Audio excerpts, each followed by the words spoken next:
conversation. So, what does it mean to perform?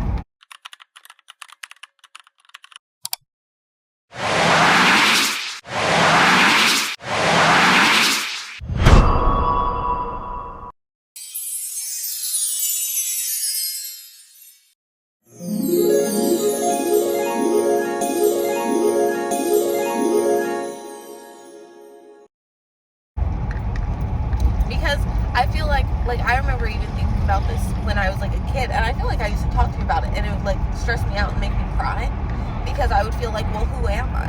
Because like you're like one person with your family, you're one person with different subsets of friends, Yeah. and then you're one person when you're by yourself, and Right. then even when you're by yourself, you can have different modes of your brain, which is also why I used to be like, what if I had DID? But like you can have different modes of your brain where it's like, you know, right now I'm feeling more bougie. Right now I'm feeling like I'd go roll in a mud puddle, you know? And it just changes. Right now I want to be vegan. Right now I want all the steak. So it's like, what is to perform? And I've always wondered.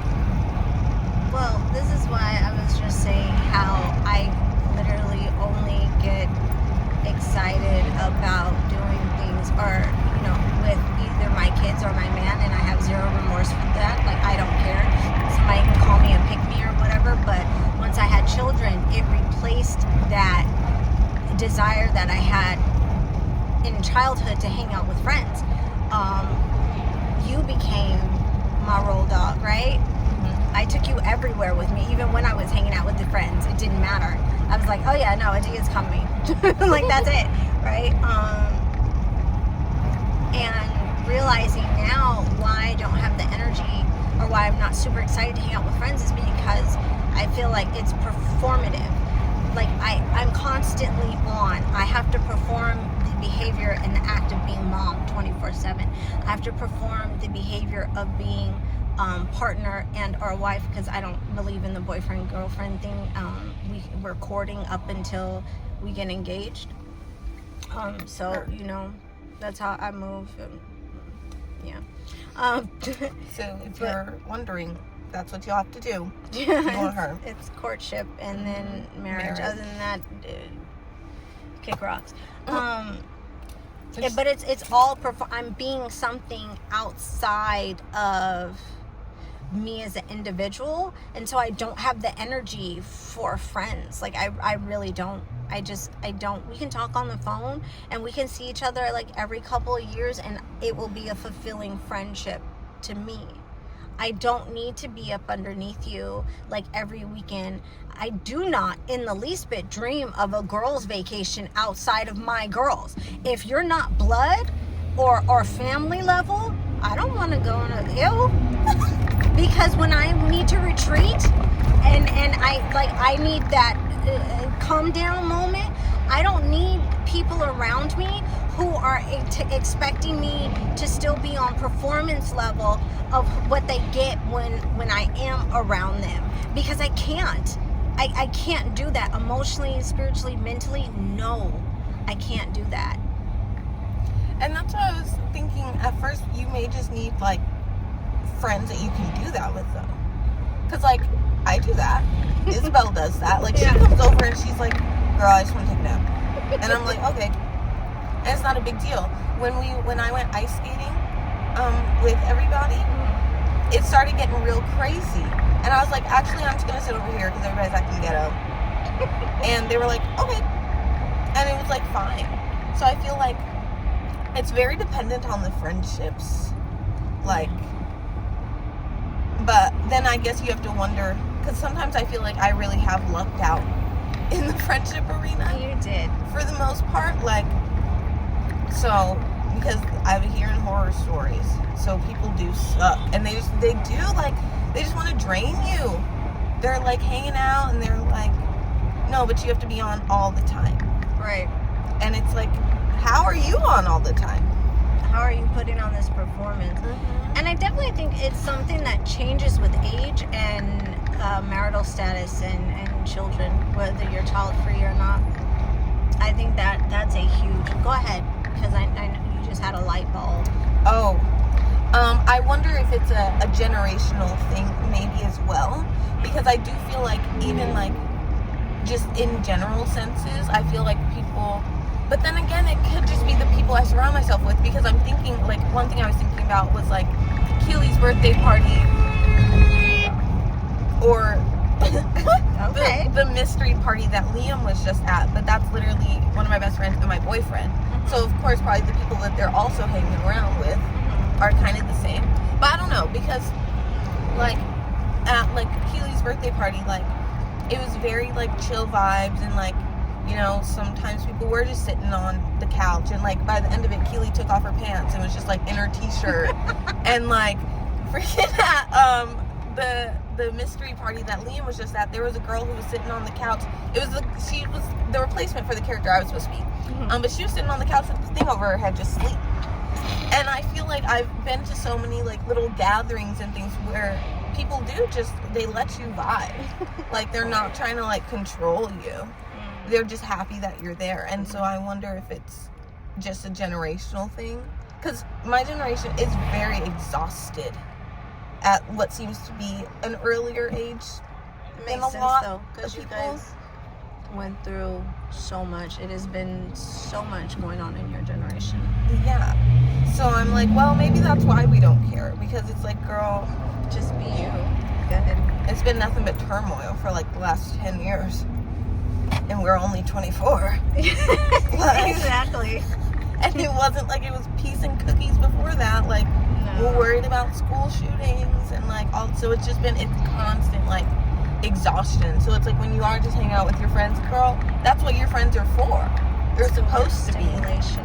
When I maybe wonder when you guys were growing up and stuff, and even like now, it was about like, oh, your friends are like, let's go and let's hang out. And then it's like, so when you're, because like the square term, like, oh, you're square, you know?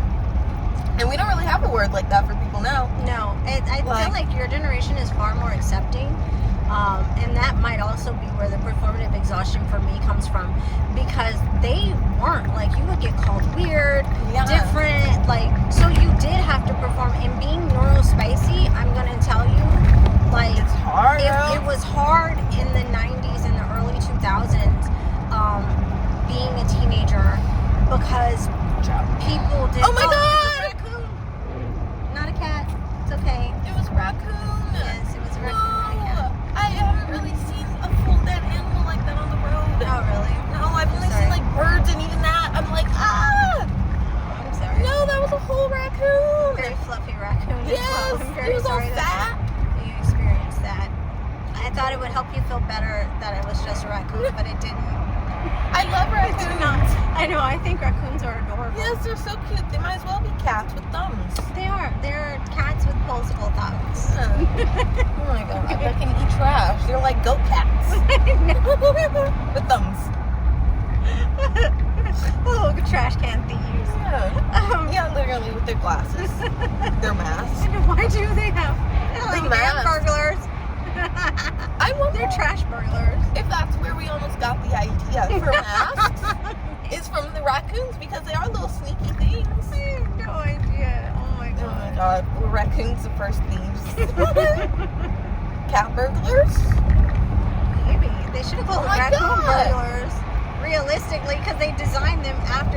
And then you ever notice the shirts are stripes on the old cartoons? Yes. So it's like, why is it not raccoon burglar? There's literally a sim.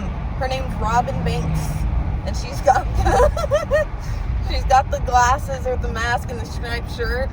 Yep. That's terrible.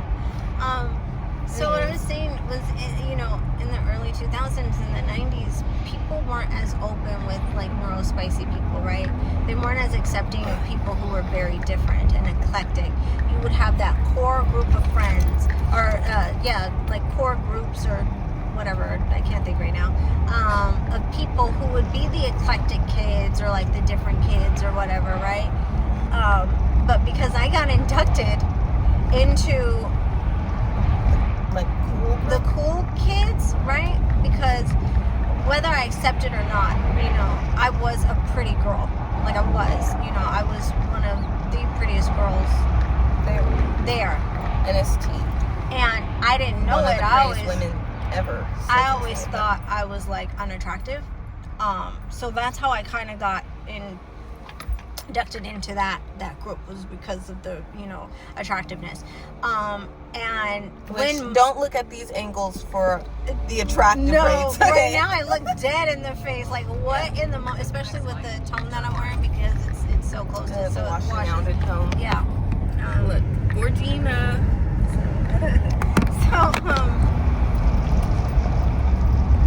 So that's how I got put in those places, because people like to be in proximity of attractiveness, right? So it was very performative. And then I was raised in a household where if you invited somebody out or somebody invited you, right, that would also determine who would have to be the host. Oh. And if you were best friends to the host, you became host by default. Yeah. So now I'm the entertainment. That's true. Now I gotta make sure everybody's okay. Yeah, man. And back in the 90s, it was very, like, at least in my head, and the way you're describing it, very movie girl. So, like, if you're best friends with the host, you're also the host. Like, you're doing the entertainment. You're talking to people while she's in the back grabbing whatever. You're, you know, y'all are tag teaming, high fives, whatever. Making sure everybody has food, drinks, whatever the case may be. And this is even going out. So, like, when you would go out, you know what I'm saying, you're being attentive to everyone there. You're making sure everybody's safe. You're making sure everybody's having a good time. You're responsible. You know, if one of, you know, the people get too inebriated, you've got to make sure you almost become like the mom of the group. And that was something that also was thrusted on me, was being the mom of the group. Everybody came to me with their problems and so forth, and see, I no longer have energy for it. Because you've also been a mom, like, actually physically, since before even having kids too. So then also your friends mommifying you. It's like, girl. And working at daycares, volunteering in children's church. Right. I've been put in a mom role since I was 12. Literally. So, no wonder. And it makes sense too, because even just like your friendships that you do have, I could see that potentially still kind of happening, just because like you are like a deep person and you do like to talk about things. And I feel like you're always telling me, like, you know, people do be coming to you for like a lot, even to this day. Yeah. So I could totally see why you're like, girl, it's okay. I'm gonna hang out with my kids. At least I know they're gonna need something from me. I'm prepared mentally for mom role. Right. But, like, I think that's the one thing that I love about your generation, is the fact that you guys are more accepting and you don't require performative behavior. At least for you, because you did, like I said, look up. I'm pretty sure there's still that group of mean girls. There's still that group of cool kids. There's still that group that's trying to fit the status quo that people have to live with, instead of just being their authentic selves. I have a couple thoughts too. I think one thing that's really interesting is how you said that even when you guys would go out, like, somebody was the host. Because I feel like nowadays, like, if you go out in a group, unless it's your friend, like when Isabel would take me to Cha Cha, then of course she was a host, because I've never been there. She goes there all the time. Like, then it's host. But even then, it's just more like communal, I feel like. Like, no one is like the host. It's like, we're here together. Everybody's making sure everybody's okay. Everybody, like, you know, like, so I find that very interesting too. There's definitely a difference, because I'm going to tell you, like, and this was in my late 20s, I actually went out to a house party with that person, and I, of course, ended up becoming the house mother almost. And I was, and this wasn't my party, in the least bit. But I ended up becoming, you know, friendly with a girl there. We were just talking or whatever, right? Because we were very comfortable with each other. We both were kind of like more like reserved, and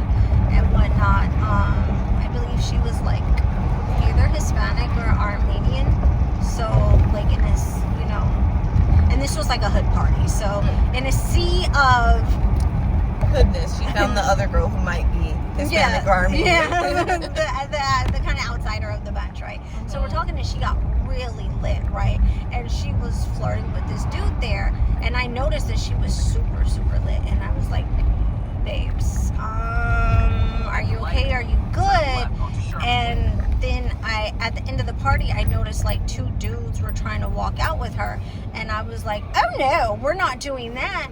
And I immediately went into like big sis mode, mom mode, even though she was a little bit older than me, but that's just my personality. And at that point, everybody around was like, oh no, she's gonna be good, we're gonna take care of her. And I was like, I don't trust you. See, people. that's so crazy, because I would trust never you fly people. today. Oh my God, it was such a different time. Yeah, it was such a different. It would never. People would be like, "What the hell?" People would gather around you. They'd be like, "Oh, why are you grabbing this girl?" And you'd be like, "Oh, because these 2 freaking dudes are trying to take her." They'd be like, "What?" And then everybody's around. People are filming. They're like, and then the dudes are leaving. Right. It's like, then they're getting exposed for the rest of their life as like rapists. They're like, weirdos. These 2 dudes tried to take this girl from the party. Never she even was took her. super Just lit. tried. And mind you, I don't know who she came with. I'm gonna be honest. I don't know who she came, but I didn't like the fact that she was uber drunk, and they were like trying to. Right. And I'm trying to ask her questions like, do you know these people? Did you come with these people? Blah blah blah. And mind you, this was like before Uber, or at least my awareness of Uber, because that would have been like, help me and that person could have took her home. Yeah. It was just us in the car. I could have drove her. I didn't drive, but you know what I'm saying? Like, we could have took her home. No big deal. We're already in freaking, it's not Ladera Heights. What is this? The Upper East Side of Inglewood. That's the area where we're in, where they had all the like, freaking what they used to call like mini mansions. I think now they're just big houses or whatever. But back then it was like a tract of houses that were newly built. Yeah. And some of them were older models, but they started kind of like refurbishing and whatnot. Did you also still want to go to that place to print whatever? Yes, thank you for reminding me. Yes, because I gotta get that done. So yeah, it was like, and I also, okay, so I don't drink and I don't do drugs. I never have. Like, even when I would be out with the people that I would date, I just, that was not my spiel. You know, I don't like the feeling of being out of control. So like, I'm sober, which then makes me probably even more socially awkward. And I'm watching all this happen, and I'm just like, oh my God, ready to fight grown men. Right. Maybe go through the parking lot. It's okay, because there's traffic coming this way. So yeah, shout out to the other girls who are like me, who only have energy for their kids and their men. Understand that there is nothing wrong with that. You evolve. Friendships when we're younger, there's a reason behind it, and it's socializing, and you know, I don't want to get into all the psychology behind play and friendships and whatnot, but as you get older, you may have a core group of friends, or just one friend that really travels with you, that goes with you up until death, and that's a beautiful thing. But even with that, you may not, you know, it's not going to be the same situation as it was when you were in high school or junior high or elementary, you know, where your friends are your world. Your husband or partner and your children become your world, especially once you reach my age. Like, it's, you know, I have grandbabies. Yeah, like, literally. Like, I'm sorry. Like, I'm somebody's grandma. Like, I'm somebody's grandma. Yeah, I'm sorry. Like, that's crazy. You are grandma. Yeah, and there's no way I'm gonna take a girls trip with a bunch of women, and I've never taken one with my own girls. The disrespect. Gee. The gall of myself. Right. How dare I would be mad.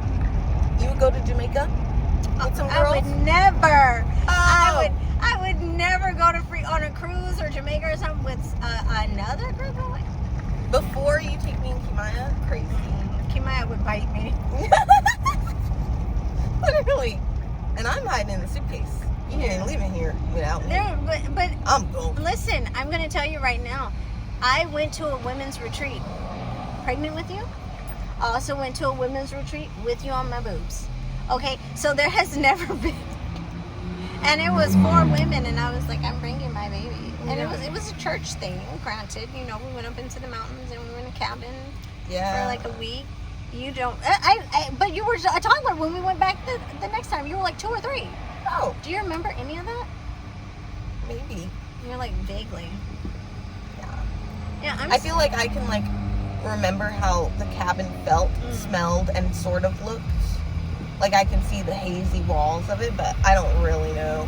I could just be making it up. I was showing you what a